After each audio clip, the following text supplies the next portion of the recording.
I quite like you, the Sun newspaper. Don't let me down.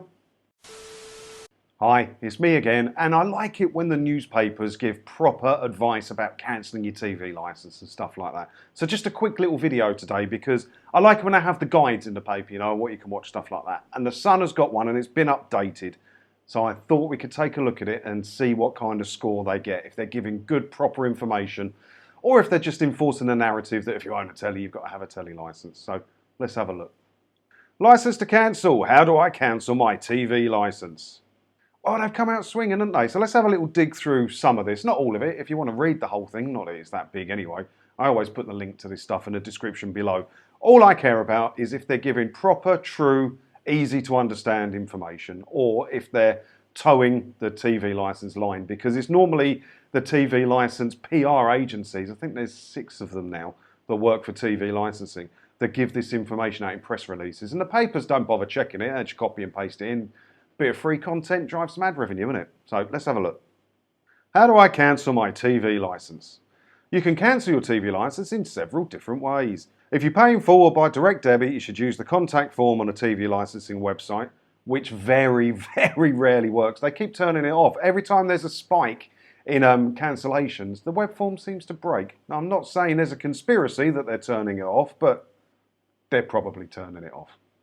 You will have to explain why you are cancelling and state your current address. You also need to give your old address if you have moved.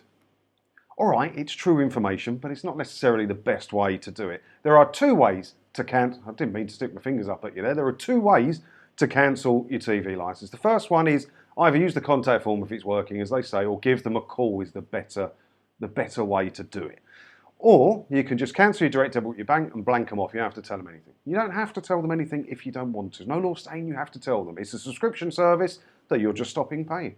They will send you crappy letters if you do it that way, granted. But it's up to you which way you do it. And the first thing you should do, either way, is cancel your direct debit. They'll tell you not to, but you should, because they have administration errors, which means people keep getting billed even after they've cancelled. Right, move on. How to watch TV legally without paying for a licence. So this is the main sort of information I want out there in the mainstream. The BBC should be saying this. I wouldn't have such a big problem with the BBC if they came out publicly, sent letters, did posters, whatever, saying, if you don't pay us, this is what you can and can't watch. I'd be quite happy with that. So this is the main bit I want to look at.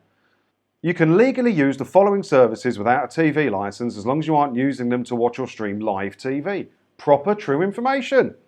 On-demand TV, such as catch-up TV, demand premium services, ITV Player, all 4, My5, Now TV, Apple TV, Roku, Amazon Fire. You can't watch or download programmes on BBC iPlayer without a TV licence. Proper information. Because the TV licensing website says you can't watch it, and then it lists the things like All 4 and ITV Hub. And it kind of lists them in the way you can't watch them. They're saying clearly to the readers of The Sun, of which there are many, you can use these things. Good on you, The Sun. On-demand movies, yeah, that's fine. YouTube, video clips that aren't live through services such as YouTube. Spot on information. Again, YouTube is one that really winds people up because they think if I don't have the license, I can't watch YouTube. You can, you just can't watch TV channels live on YouTube. So like Sky News is on YouTube, for instance. You can't watch that live without a telly license. But you can watch the clips on there, or you can watch me on here. No problem at all. Blimey, they even say this, look, if you have paid by direct debit, you will then need to cancel this with your bank.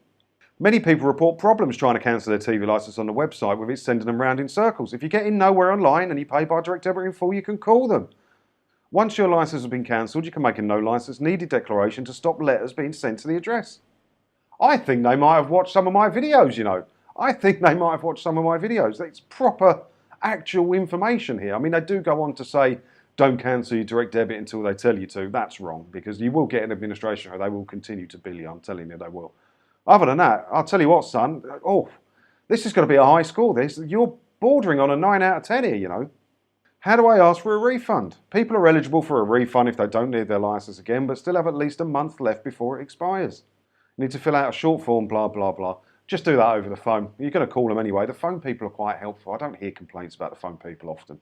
Just give them a call. Yeah, I'll tell you what. The Sun, that is proper information. I wish you promoted that more on the main page of the Sun newspaper website. Where I can't remember where I found it. I was in the money section. Yeah, but it's proper. That's one of the best ones I've seen in the newspaper. Many of the other papers, especially the crappy local papers, they just copy and paste information sent to them by a TV licensing PR agency. It's one-sided, isn't it? It looks like the person who wrote that at the Sun actually looked into it briefly and maybe watched one of my videos. I hope they did. I'd like to think they did. Nice one. So there we go then, a 9 out of 10. That's a rare score for me, given a 9 out of 10. If you want to take a look at it, like I said, the link is in the description below. And feel free to tweet the Sun or email the Sun or wherever you do your messaging stuff and let them know they did good. And maybe they'll promote it onto the top of their website for a couple of days or something, and that'll help convince a few more people to cancel, eh? So as always, thanks for watching, and if you haven't already, please consider hitting the subscribe button. It really helps the channel to grow and reach new people. And yeah, if you do that, hopefully I'll get to see you in another video again soon as well, won't I? Ta-da!